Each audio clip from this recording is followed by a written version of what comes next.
ರಜತ ಮಹೋತ್ಸವದ ಸಂಭ್ರಮದಲ್ಲಿರ್ತಕ್ಕಂಥ ಜೆಡಿಎಸ್ ಇವತ್ತು ಹಾಸನದ ನೆಲದಲ್ಲಿ ಬೃಹತ್ ಸಮಾವೇಶವನ್ನ ಮಾಡ್ತಾ ಇದೆ. ಇದೀಗ ಹಾಸನದ ಕಾರ್ಯಕ್ರಮದ ಸ್ಥಳಕ್ಕೆ ಶಾಸಕರಾದಂತ ಸ್ವರೂಪ್ ಪ್ರಕಾಶ್ ಅವರು ಬಂದಿರತಕ್ಕಂಥದ್ದು. ಅವ್ರನ್ನ ಮಾತನಾಡಿಸ್ತಾ ಹೋಗ್ತೀನಿ.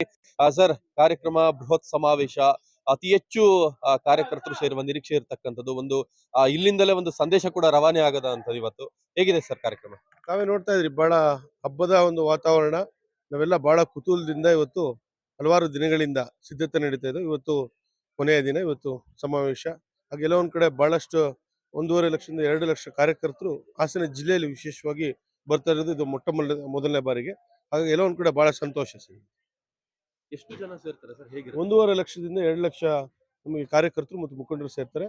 ಸನ್ಮಾನ್ಯ HD ದೇವೇಗೌಡರ ಒಂದು ನೇತೃತ್ವದಲ್ಲಿ, ಮಾರ್ಗದರ್ಶನದಲ್ಲಿ, ಮತ್ತು ಕುಮಾರಸ್ವಾಮಿ ಅವರ ನೇತೃತ್ವದಲ್ಲಿ, ರೇವಣ್ಣ ಸಾಹೇಬ್ರ ಒಂದು ಸಾರಥ್ಯದಲ್ಲಿ ದೊಡ್ಡ ಮಟ್ಟದ ಇವತ್ತು ಬೃಹತ್ ಸಮಾವೇಶ ಇವತ್ತು ಆಗುತ್ತೆ ಸರ್. ಕಾರ್ಯಕ್ರಮದಲ್ಲಿ ಏನೆಲ್ಲ ಪಕ್ಷದ ಸಂಘಟನೆ ವಿಚಾರವಾಗಿ ಮತ್ತು ಮುಂದಿನ ಏನು ಸ್ಥಳೀಯ ಸಂಘಗಳ ಚುನಾವಣೆ ಇದೆ, ಮತ್ತು 2028 ಕೂಡ ನಾವು ಪಕ್ಷದ ಬಲವರ್ಧನೆ ಮಾಡಬೇಕು, ಮತ್ತು NDA ಸರ್ಕಾರ ನಮ್ಮ ಏನು ಇದಿದೆ ಮುಂದಿನ ಒಂದು ಅಧಿಕಾರ ಚುಕ್ಕಾಣಿ ಇಡಬೇಕು ನಮ್ಮ NDA ಅಂತ ನಿಟ್ಟಿನಲ್ಲಿ ಇವತ್ತು ಪಕ್ಷ ಸಂಘಟನೆ ವಿಚಾರವಾಗಿ ಸಮಾವೇಶ.